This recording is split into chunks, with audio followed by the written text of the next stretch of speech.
Welcome to this episode of Why Pals Tales and Superyacht Laundry. I'm joined today by the gorgeous Bianca. You may know her because she's the owner of Studio Côte d'Azur in the south of France. Any of you yoga and Pilates bunnies out there, I know there's lots on board. You may know of her. Welcome. Thank you. You may notice that I have not attempted to say your surname. We just had a discussion about that previously.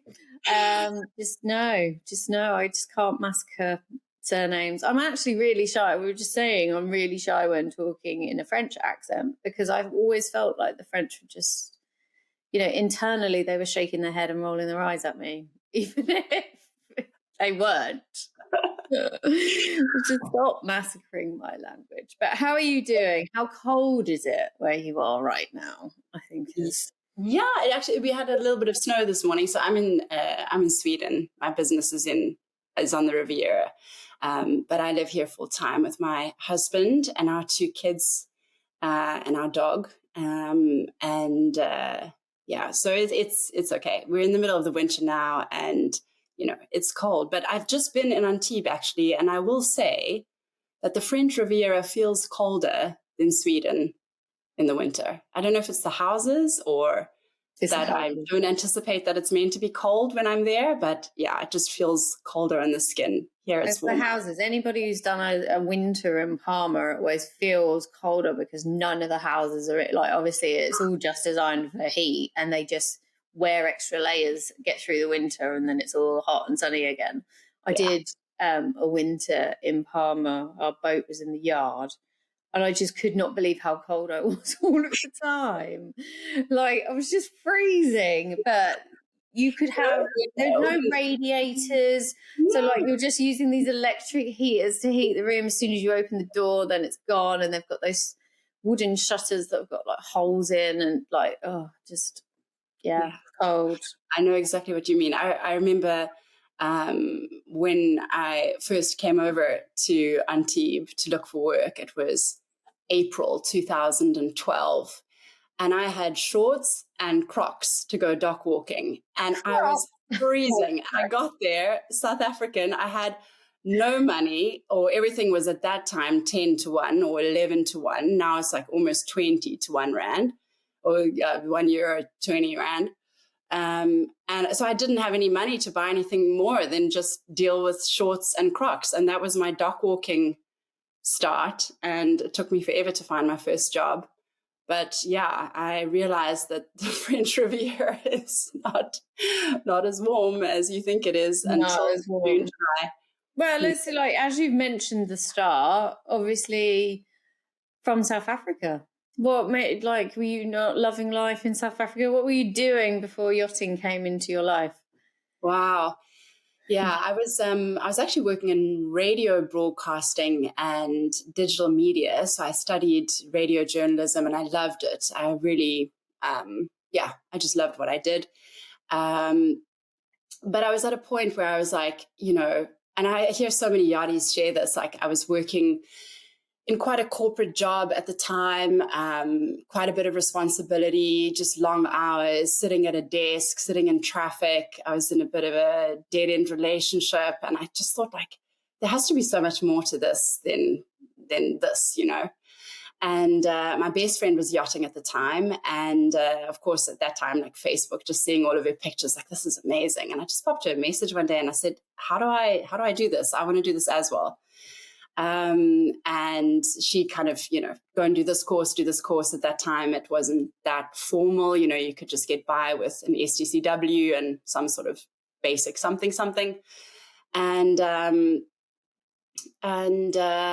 went over to France, just resigned, left my boyfriend, packed it all up. And left a boyfriend? Well, that's not very common, leaving a boyfriend. But do you think it's that moment where you're kind of finished school, sitting in the corporate, you're like, is this going to be it? That moment where you're like, I'm going to do this for 30 years. Yeah, you just 40 years. That's a long time. Yeah, no, it was a total you know, I've always had a spirit of adventure in me, and I get this from my dad. My dad is, you know, he's been traveling for years and you know, interested in the world and very enthusiastic about different cultures, different people. And you just get to a point where it's like, no, it can't be this. I mean, I'm in the kind of prime years of my life. This just doesn't work. And I remember writing my boyfriend at the time a letter, and it was quite philosophical, actually. And I tried to Love find letters. it. Yeah. And I was just like, you know, listen, I love you and all. And also, I cannot see myself living like this. Like, if I look forward, one of my captains always said to me, he said, you know, Bianca, if you look around you, the people that are around you, the things that you're doing, if nothing changes, you're going to be in the same position in 5 years' time. And I was like, yeah, that was a little bit my thinking. Like, am I going to be in the same position in 5, 10? You know, I just don't want this. And then I went yachting, and I had an amazing first season working with this captain on a small boat. It was just 3 of us. And he has been a huge inspiration in my life, and he's one of my greatest teachers. He's just the most phenomenal man. And I was like, this yachting thing is amazing. These captains, they also, you know, he didn't drink. He was just like a complete darling. Just like jewel to find. And he doesn't drink. He was, you know, worked as a like family therapist and in like healing modalities. Who is this guy? I know. And so this was my first season. Wow. And him and his wife are still very much present in our lives. They were our witnesses at our wedding, and his wife was with us when my daughter was born at home. So, I mean, we really, we've sort of really, my husband and I have really taken them into our lives and them into theirs, and us into theirs. So, of course, I had this wonderful view of yachting in that first season, just like, oh, this is great. Like, this yachting thing is amazing. But still, I just said, you know, I was only going to do 1 year. And, you know, I was planning to go back to South Africa and sort of, you know, settle down, whatever that means. And then I met my husband 2 or 3 weeks before the end of my first season. Wow. You literally had like the most romantic entrance into the yachting industry. Yeah, and it just went downhill from there. So it was like the honeymoon, you know. Obviously, this is a beautiful experience, and you're loving it. And obviously, the views and the amazing captain, you must have found the only one in the industry that didn't drink at the time, let alone be a therapist. What were your initial like? Can you think back to any kind of first impressions? Like, what resonated with you the most in that beginning year? So I suppose in a way you were thinking it was just going to be like a gap year experience type thing. Yeah, so there were 3 of us on board. It was a tiny boat. I mean, I think it was like 25 meters. And the irony was it was called New Beginnings. I was like, yeah, how bizarre. I've always found like the names of some of the boats I've worked on have always been like kind of resonating with what happens in my life. But I was I was deck stew on board, and I remember I just love being on deck, and I spend more time on deck than I did on the interior in my time working on board. And I just loved how physical it was. I mean, I'm a physical woman, and I've gone on to do things that are very much related with the body and movement and all of that. And I also love the idea of, you know, just doing a wash down and seeing from the morning to the evening, like, wow, okay, this is my work. You know, you take a step back and you look at what you've done. And I felt that was so rewarding, because in my corporate life, you know, you're working hard, but it's like, what do you really have to show for it, you know? And I felt in that first year just so rewarded by the work, because, you know, you were seeing new places, you were meeting interesting people. I was obviously seeing the results of my hard work, and I was like, wow, I mean, this is very exciting. So that really stuck with me. And then obviously the crew that we had, it was just perfect. The three of us got on so well, and I felt very inspired working with Christian as well, and his just philosophy of life. You know, we just sort of sit there and have our crew lunch, and we'd chat for ages and ages and ages. Sounds really very idyllic. Like, I'm just jealous. New beginnings, interesting men to chat to. Like, it's not selling it to me at all. No, I mean, you can see why I made the decision to kind of do a season. We haven't even got to the bit where you met like your eyes met across a crowded room. You met your husband. Like, where did that happen in this dream scenario? Well, I mean, everybody asks us, and it's always fun to say that we met at the trash because it wasn't that romantic. But no, he was working on deck on a boat a couple of doors down. We sort of saw each other coming in and out of port, obviously, you know, putting the fenders out and so on. And he timed it that he took out the trash at the same time as me. So we did meet at the trash. It wasn't, it sounds really cute, kind of like for a black thing bag. But I will say to you that I met him, and us hooking up is also quite a that part we can talk about off camera. Let's put it that way. But let's add in, you know, Hop Store Drinkers Club and Absinthe Bar in one evening, and you know, as you remember.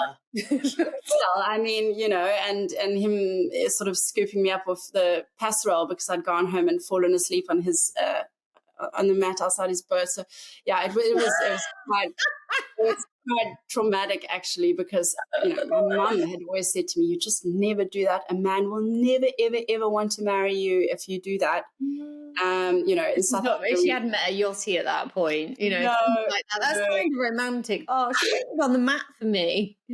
Bless her. I do remember thinking to myself, like, this guy's I remember thinking, like, he's never going to want to marry me. And yeah, next Friday we're up for 10 years of being married. So, you know, wow, breaking mom's rules there. But passerelle love. Oh, passerelle love. Yeah. But I remember very soon after meeting him and us getting together, it must have been like 2 weeks afterwards, I phoned my mum. And I said to her, I've met the man that's going to be the father of my children. I just had this. I never really felt inspired to get married, and neither did he. But little did he know he had a South African woman, and you know, there's only one way to keep us in Europe, and that's to marry us. So, the green mamba's gonna get you. You know, you've got to be pretty committed to make your life easier. It's so hard for you guys to kind of travel about, and you know, it's very the stories I've heard, it's very difficult. And I'm actually still on a South African passport after all these years. You've not got rid of it yet. No. And you know, I've applied for my Swedish passport now, and if I had to choose, I'm just not sure that I would. I don't know. Don't make me choose, because I'm South African in my blood. It's really. I suppose it is a big thing, but just for travel ease, travel places like the UK, for example. It's fine. Just keep both. So obviously you've met the man you're going to marry. It is a bit weird. I can resonate with that, because I wasn't particularly maternal, and I definitely, had relationships, but didn't really believe in the one kind of scenario. But when I met my husband, I can honestly say the first kiss, there was something different about it. And I don't know why, but there was something really different. And I'd kissed a few people in my time.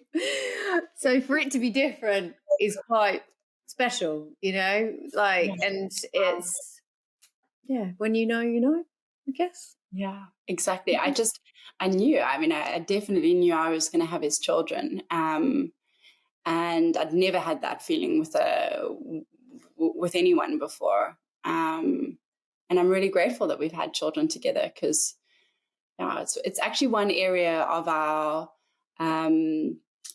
lives that has not really been that complicated, because, like we were saying before we started recording, that for me, I think one of the biggest challenges for yachting couples, and I see this now, I mean, I've just been staying with a friend of mine, her husband's Argentinian, she's British, and they're in the later stages of their marriage, they're in their late 50s, 60s, early 60s. And they're still talking about where they're going to live. They're an ex-yachting couple. They're still talking about where they're going to retire and where they're going to be. And I just said to them, this seems to be a huge challenge from the very moment that you meet until even your retirement years as a yachting couple. Where are we going to live?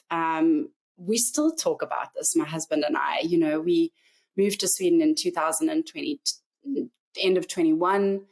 And we're very happy here. But, I think yachting really expands your worldview. And most couples who have a regular life and a regular job and marry someone from just down the road, this isn't a conversation really that's always on the table. It's like, where are we going to live? Where are we going to work?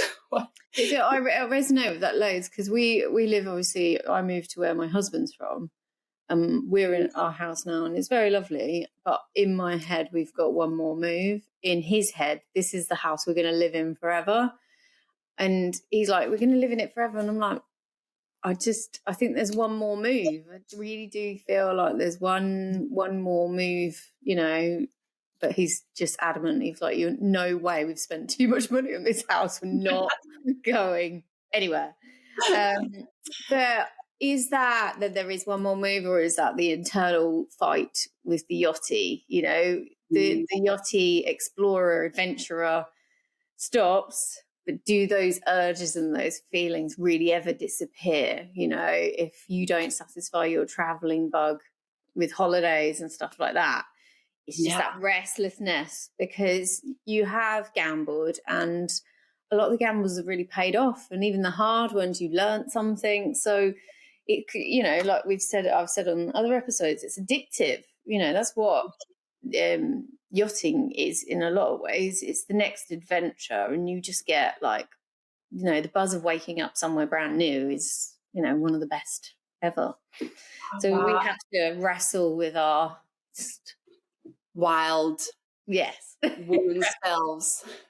Wild wolves. Wild wolves. When you have children, like, for example, our kids were born in France. We live in Sweden now. My husband's Swedish, and I'm South African. And I ask my kids, like, where are you guys from? And, it's like, how do we answer this question? Like, where do they come from?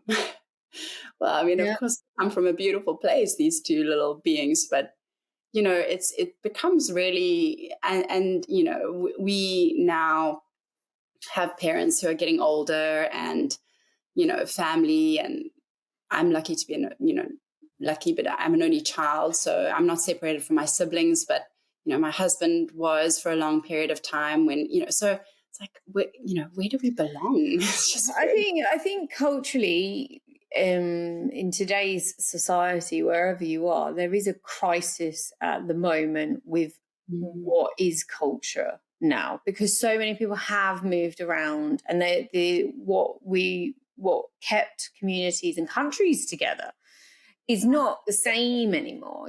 What is national identity? What do you relate to?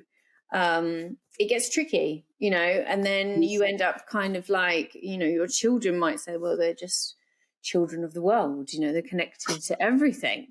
It's very difficult to kind of navigate, I think, at the moment, when people are trying to crave connection, when all of the old connections and common ground are kind of slipping away, because our lifestyles have changed also very dramatically as well. It's quite interesting to say that, because what would your children say that they were or not? Or, it's just like, if you go to any country, if I had a child in France with two British parents, would they say that they were French, or would they say that they're British? They were born in France, but then obviously all of their influence would be very strongly both British and French. Probably the worst combination of nations. Resolve within one interior. Thinking about it, I think it's a little unfair on the children, to be honest. Do this at home. You're like, oh no, it's the worst combination to try and reconcile historically. But yeah, it's quite an interesting thing. I mean, do you feel more at home where you are now than you ever have anywhere else, or are you still thinking that forever home is somewhere else? Because obviously well, let's not get ahead of ourselves. When did you want to leave yachting? When did it start to kind of like this beautiful romance? You've got your husband. I imagine you ended up working on board together? No, we've actually, and I think that's probably why we're still together, because if we'd worked together, I'm not entirely sure we would have survived. No, but we do work together now, actually, and we I think work very well together, because we really both understand this industry and it is such a unique industry that it does help to leave it and work somehow in it together, because there's such common ground there. But no, we never worked together on board. I had a disastrous 3 years on board. I mean, I look back. And now that I'm actually talking through it with you, I can really see what a disaster it was, having this honeymoon first season. And then my husband had just taken a job on a boat in the Caribbean, and when we met, and he said to me, just give me 1 year. Give me 1 year, and then we can just put our lives together from there. So I was okay, well, that sounds good to me. So I went and traveled South America for 3 months. Nice. Yeah, and just took some time off. I always worked seasonally, so I never did dual seasons. And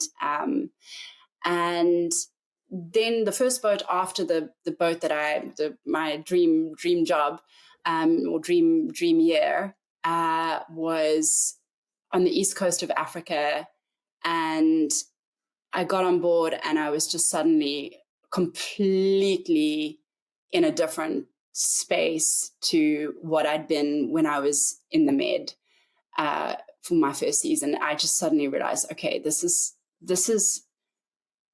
like cowboy style. And I don't want to go into too many details. I lasted on board for 3 weeks, and I just took this captain out at the knees. He was a complete, just irresponsible. There were drugs on board. It was actually, looking back, like quite a scary scenario. And we were really off the beaten track. I mean, we weren't in an easy part of the world.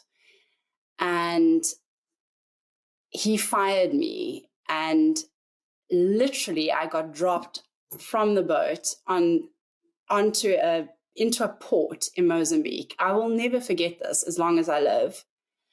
I didn't have any visas to be in Mozambique because I joined the vessel in Tanzania, and I was like, and there were, I still remember guys on these cargo ships like catcalling me as soon as the tender brought me ashore, and I'm in this port with guys catcalling me in Mozambique. I was like, this is really petrifying. I mean, for you to say, like, because obviously, like, my idea of safety and South Africans' idea of safety, like, you guys, you know some stuff. It's not always safe wherever you go. For an individual like yourself to go, I was absolutely like grabbing myself like I'm not in a good space. That's dire times. Like, I don't know about what happened to you, but like I'd probably just be crying, going, help, I need an embassy. Where's the embassy? Well, in that moment, and Wow. I had $200 in my pocket. I found a cab. I just asked him to take me to the airport and to please speak to somebody and help get me out of this situation. I just gave him the cash. I was like, please, can you just sort this out? Because I know I don't have the visas to fly out. And the captain had also booked my flight in the wrong name. He'd misspelled my name, my flight back to South Africa. So, I mean, I was really in a complete spin. But, that situation really taught me a lot. And suddenly my eyes were just open to like, what other captains are out there. Let's put it that way. But yeah, that's what you said. You said this dream captain, like, rare. I don't know where he is. I'm hoping somebody's given an award for being so lovely. That's not, it's not common. Don't get me wrong, there's lots of lovely captains out there. But there are, if they're bad, they generally are really bad. Yeah. Really bad. Yeah. No, it was quite something. But did that put you off for yachting forever? No, so then at that point I was like, okay, let's give this mid-season another whirl. And yeah, I mean, I did work with a couple of good captains in that second season. And then, the third season I came back. At that point, I'd already decided that, yachting wasn't something that I saw myself doing long term. And it had never been something I saw myself doing long term. And so between my second and third season, that's when I always wanted to be a Pilates teacher. I said that from when I was 19, when I started practicing Pilates. I always said, like, I want to do this as a profession. I just love it. I love the practice. I love everything about Pilates. So I saw myself doing that. And I thought, well, let me just try and bring these skills on board. And back in that kind of era of yachting, like 2014, it was, it wasn't as common as what it is now. And we're seeing more bigger boats wanting, stews and deckies who have dual roles, and massage therapist stew and yoga teachers stew and so on. So it was still very niche at that point, and I went and I just did a mat work training to learn how to teach Pilates on the mat. And then that final season, I taught Pilates mainly to my crew, but also every now and again guests would ask for it or knew that I had that skill. But that final season, I just stormed off. I mean, you asked me in the beginning, like, what made me leave yachting? I mean, I just ended up with a very drunk captain on charter, next to one of the bosses or one of the charter guests, woman. And the engineer asking me if I could take the boat out and anchor it, because I knew how to take the boat out, asking me if I could take the boat out and anchor it while the captain sobered up and cleaned up before he, carried on going for charter. And it was also a smaller boat, 30 something meters. And I wake up in the morning with the engineer, Bianca, please, can you just, because my dream captain had taught me how to drive and he taught me how to park. And he'd said, if something happens to me at sea, you need to be able to do these things. And he was such an amazing teacher. So, in my first season, I learned how to do these things because I needed to for safety. And so, of course, I wake up the morning of this charter. Can you take the boat out and just anchor it here? The port are telling us we need to leave because another boat's coming in. And then we'll just wait until he sobers up and then we can carry on with the charter. And at this point, I was already just, South African said, but like, gutful. I was just done. Like, this is ridiculous. I mean, how can I be working for these people? And try and find the captain. Where is he? Oh, no, I don't know where he is. Oh, yeah. Okay. It turns out that he's in one of the guest cabins with a woman. Okay, and he's Oh also my, married, and oh my God. yeah, and so this kind of stuff. I'm not like getting into the details. Was like this kind of nonsense, and Wow. that day I was just like, you know what? I am not gonna get into a car with you. I'm not gonna get into an airplane with you, and there's sure as hell no reason why I'm gonna stay on this boat with you because I do not feel safe. And it wasn't the first scenario that we'd had on board. I mean, we'd been out at sea many times with him not sober, and it was dangerous, Yeah. and it is dangerous. Yeah. And the reality is there are more incidents happening in yachting now, and or at least it's coming up more, that safety is a huge thing, and we can't. Yeah, I don't mean to. I've had my time. I've been as naughty. I've done naughty things too, but there just comes a point where you're like, there's something very wrong if there's not the basic safety policies in place here. But that's And I mad. just, The engineer waking you up. Can you just it's just take like, the boat out while the captain finishes off his bird in the guest cabin? Well, then you're going to have to go down and sort the guest cabin out afterwards. Like, what planet? no, I just thought of myself, this is No. this is not a world I want to work in. And so I left mid charter. I just packed my bags right then and there. I stripped my bed. I put Nice. my That's considerate. I I like know. that. I was like, I'm not going to leave the chef to do this. I mean, there's no stewardess now. So, and it was also, of course, everybody tried to make me feel very bad about that, leaving mid charter and leaving the guests and all the crew without any support. But I was like, I just have to be clear about this. I don't stand for this. And that was the last boat I worked on. And so, yeah, when I look back on yachting, it was an amazing journey. And I've learned so much, and I really love the industry, but I was not going to tolerate that.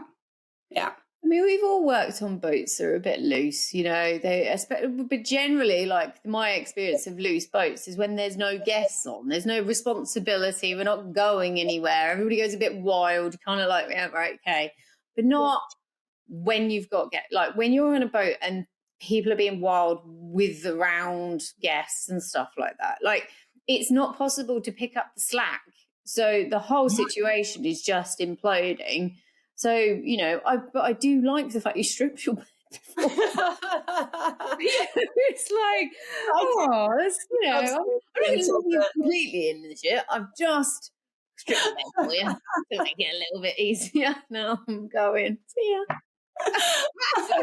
Good luck. I wish you all the best. Laundry's ready to be done, whoever takes it. Yeah, well, I mean, I had the guys from the port. It was funny because they were waiting for me, of course, because this other boat was needing to come in. And I was just like, this is ridiculous. I mean, imagine me at the helm just taking her out until we can anchor out. It's like, this would be ridiculous. So no, I had the guys from the port waiting to take me to the train station.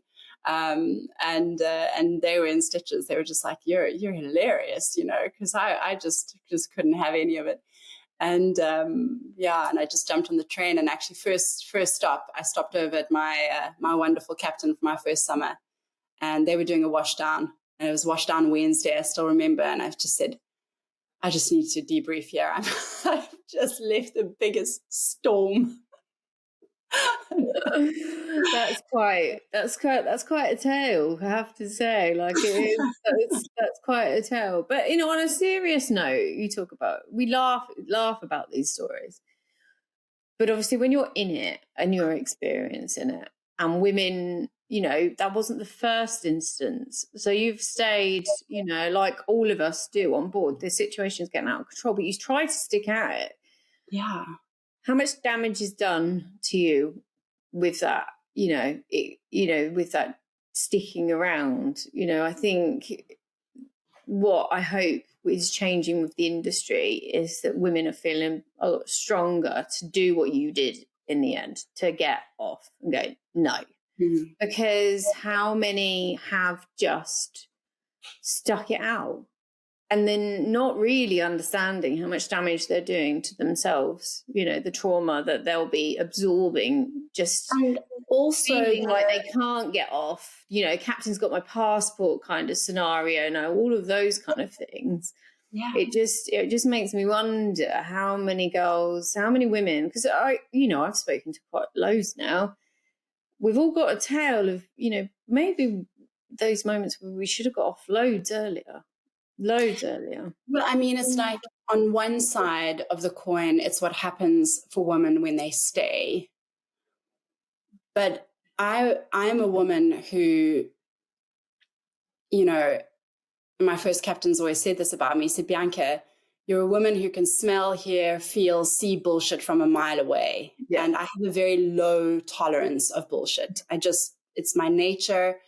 I'm one of these people who, like, we got a cracking tip from a guest who had young girls on board. And that tip I just donated straight away to a charity in South Africa that works with abused women. I can't, like, I have a very strong moral compass, and just going back to, like, yeah, some women stay, but the women who choose to leave, like me, I mean, this captain went on to win an award, a Best Captain award. Oh my God. And so, I look from the outside and I think, what is, and yachting is there such words like nepotistic? But like, it's a brotherhood. It's who knows who. It's who is connected with who. It's who, and so as a woman who takes a stand and says, actually, this guy's a complete loser. I can't, like, that organization that awarded him this Best Captain award, I can't take them seriously, because I'm like, it's all a buddy system. And I felt, and even sharing this story with you, like, a huge amount of shame and also quietness at, like, I shouldn't be speaking out about this because, maybe it was once off, and, I've also messed up once or twice. I've also had a few drinks, like, maybe it's me, like, that narrative, that happened more than 10 years ago. And I still, I'm grateful, Cherise, that you've given me a space and, to put that story out there.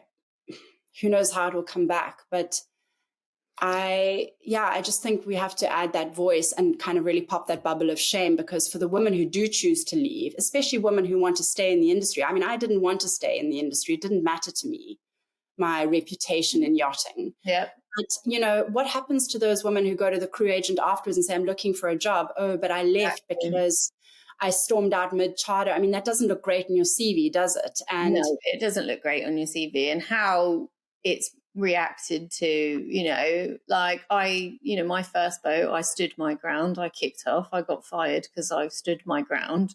And basically, all I wanted was nice food. I did, I was tired, I reacted, and apparently that's enough. But then, you have to go to, and I don't know whether that's one of the reasons why with Yacht Pearls of Wisdom, they go for younger females also, because they're less likely, if you're a woman of a certain age. So I was, nearly 30 at the time, going into my 30s. My life experience, I wouldn't tolerate such, like that kind of behavior. So if you are always hiring 22, 23, 24, 25, they haven't got the life experience to go, what, this is, don't get me wrong, there are definitely some, but they don't have that, I'm not, this is not right, this is not. And you're just so vulnerable. I mean, like, take, for example, what happened when I left. I stormed off. I had this nice, powerful reaction, and I stormed off. And then I was like, right, now I'm a South African. I'm living ashore, essentially. I don't have another job lined up. Visas, you're in a foreign country. If I got hit by a bus or needed to be hospitalized in that moment, or, it's just, I wasn't, the contracts, you just are more vulnerable. And I think the industry has really improved a lot in the last 10 years, sure, the last 5 years, in protecting crew, and it needs to carry on. But, I think especially for women, it's not easy to make nice, strong moral decisions all the time when you're working on board. No. I mean, and we've talked about it. I've talked about it before. Compromising your moral compass at the time, doesn't seem like a big thing, but it will haunt you.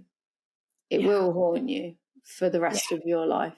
And you could say that that's like a trauma or whatever, but like it's something that will stay with you. And I would strongly advise to avoid at all costs whenever you can. There is definitely worth being proud of your reactions, like basically not taking the boat out and anchor. And, you can walk away and you see that situation completely differently. But it's, hopefully women's experiences are changing. The conversation's changed massively. Since I started, it's changed. So, it's all good.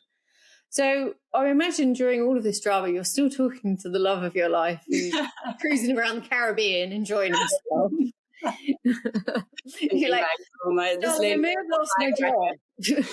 Yeah. My husband and I were so we're so different, and it's actually so grounding. I mean, I really do need him in my life, if I put it this way. He he's very pragmatic. He's very grounded. He's not emotional about these things, and I must say it really helped me through those early times where it was very chaotic. And, of course, at that point I'd moved ashore, and I just decided pretty much within a day or two of touching down, like, I want to pursue Pilates and I want to go further with this. This is ultimately what I always wanted to do, and now's the opportunity to do it. So, and then I started with some more intensive training and all of that. But of course, then it became more challenging with visas and so on. So we very quickly organized to get married, which was fabulous. Yeah. So we got married on Valentine's Day in 2015, really romantic. And so that gave me the opportunity to kind of transition and move ashore. And I always said to my husband that I wanted to work in a profession where I could do what I was going to do anywhere in the world, because I just knew that him staying in yachting would mean that our base would probably change, and I would need to have my skills on my back and be able to be empowered from that point of view. So 2015, I set up my business, my first business, which was called Crew Pilates, set that up, and then that's what I've been doing ever since. That's quite incredible. But obviously, as it's been said many times, yachting does provide that perfect springboard into maybe chasing your dreams. It really can. Strips away everything else. So if there is a clear vision, you can pull it into reality. Generally, it is very unique. It's, for me, like, it wasn't a financial springboard. When I was working seasonally, and of course when money flowed in, it was great, but I didn't I didn't have much in terms of savings. I hadn't really been smart financially when I was working on board, and so the springboard that yachting gave me was a bit different. It was actually more a view into luxury hospitality, which, when I put aside all the kind of nonsense and noise of yachting and my experiences working with some really interesting captains, let's put it that way, but I actually have a real heart for the luxury side of it, and the hospitality side and service. Like, I love that. I love spoiling people. I love taking care. I love, and being South African, I just hadn't had a window into that world. And so that's really the springboard that it gave me. And when I opened my first studio in Antibes, I had a few guests who were like, oh, we want to try Pilates. Like this was, a guest that I'd worked with before. And so I would start to work with some, some guests and some crew. And, now things have really evolved, and I've got the Studio Côte Azur, and it's a beautiful space, and I've got a wonderful team there. And now we're pretty much only working in the high-end hospitality space, especially in the summer. So we are working with very high-end villas.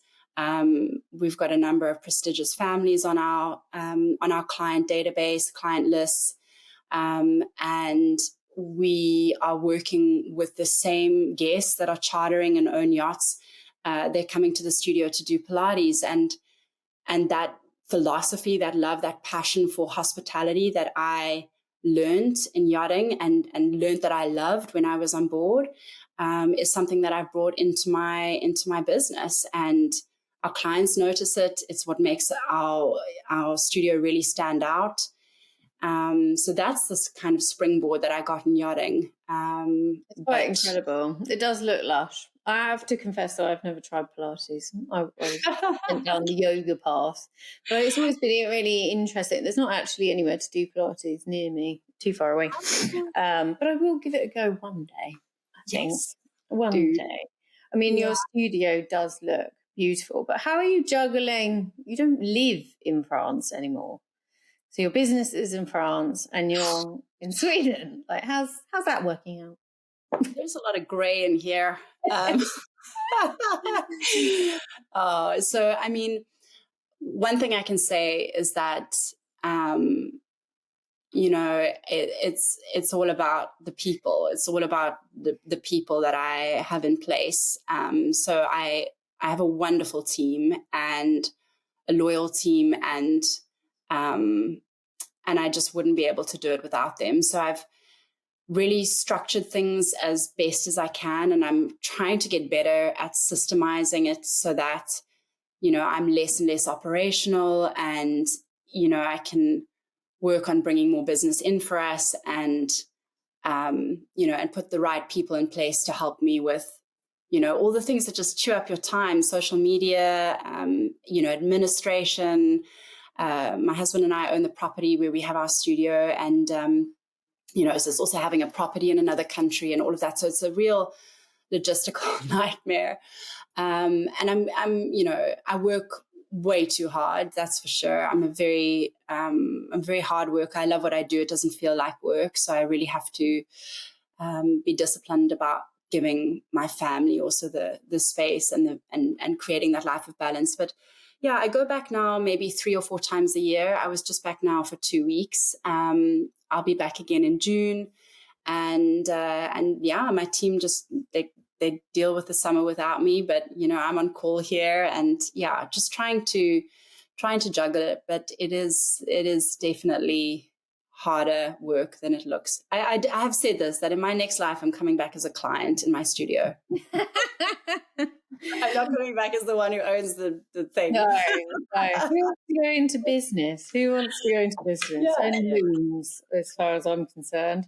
Exactly. So before we finish off, just got 3 last questions. What's Bianca doing in 5 years? Like, what's going on for you? It's sort of like ask the universe type scenario. Well, what would you like? What do you see? I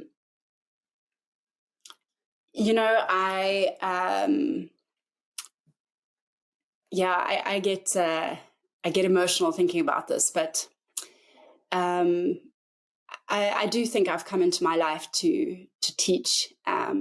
I love teaching, and I also have this belief that when you love teaching, you're also a student. You're somebody who is an eternal student of life, and so I have come to, in my years of teaching, really see the human body in a very special way. And I'm specializing my own teaching now in women's health and working with women's health. So my clients now are only women. And I just love working with women. I love teaching women. I love learning from women about the journey, you know, and the journey to health. And I don't mean this in a cheesy way of like, you know, eat well, sleep enough. But, you know, I just come to see this huge link between the mind and the body for women, and also what makes us sick, what makes us heal. And so when I see my journey in 5 years, I'm hoping that administratively and the kind of dry workload that I have with my studio has diminished, and that I'm teaching and teaching my work more than what I have the space to do now. Yeah. I don't doubt that you'll get there. I don't doubt. If you could give 3 bits of advice to a woman on board right now, what would your pearls of wisdom be? Oh, wow. 1, your health always comes first. Like, always put your health first, your mental health, your physical health.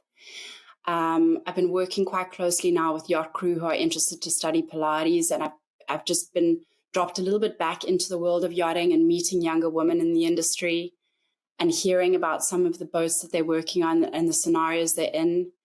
And women are compromising their health on a big level, their menstrual health, their mental health. And it's actually a lesson that I only learned after leaving yachting. But, you know, we're women who love serving. We love pleasing. We love other people having a good time, a good holiday, a good guest trip, a good lunch, or whatever we're doing. And we pour so much energy of ourselves into our work, just by nature of being yachties and being who, And I think just take it back to your own health. Am I feeling well? Is this boat supportive of my physical health, my mental health? If the answer is no, it's not the right place to be, no matter how much you're earning. Mm-hmm. I think the second pearl is to invest in yourself. You know, I have always taken of what I have and reinvested it in myself. If that's in therapy, if that's in coaching, if that's in courses, or, you know, just find things that you can invest in yourself, and you will have those skills with you your whole life. No one can ever take them away from you. Maybe the third one is tell them to fuck off when you don't drive the boat out. No, tell them to do one. Do one. And just leave. Yeah. Okay.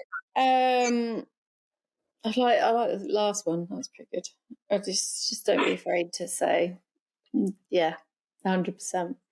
To finish up, then, do you have? Although you did tell quite a crazy story within the podcast, do you have any crazy story where?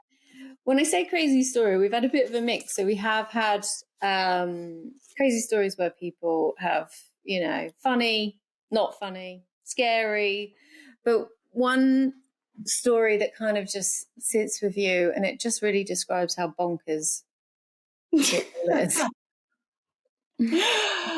What brings to mind? Yeah, of course, I've got a list here, and I know what's at the top of my list, but yeah, because of the nature of who and how it happened. I can't share it, unfortunately. I'm sorry to say.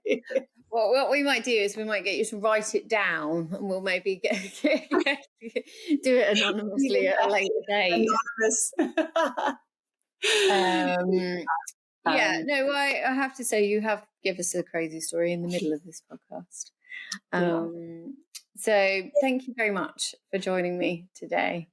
I really appreciate your time. And hopefully I'll be able to see you in the south of France at some point. Yes. When is the next Pearls of Wisdom events? I'm sad I missed you last time. Who knows at this moment in time? A lot of stuff is up in the air for us, but hopefully very soon. Hopefully very soon. Yeah. And definitely when the sun comes out, because it's pretty cold and pretty grim. So at the moment, so it'd be nice to go out there and get some sun. But thank you very much for coming on. It's been an absolute pleasure. It's been such a joy. Yeah. Thank you so much for the work you're doing. Thank you. So listeners, if you've enjoyed this episode, obviously we've got stacks of other episodes for you to enjoy also. In the bio, we will put links into what Bianca's up to, so you can see her beautiful studio. It is lovely if you're into Pilates. Also, obviously, if you want any more information, we've got the Puzzle Wisdom website for you to check out. But that's about it until the next time. So take care of yourselves.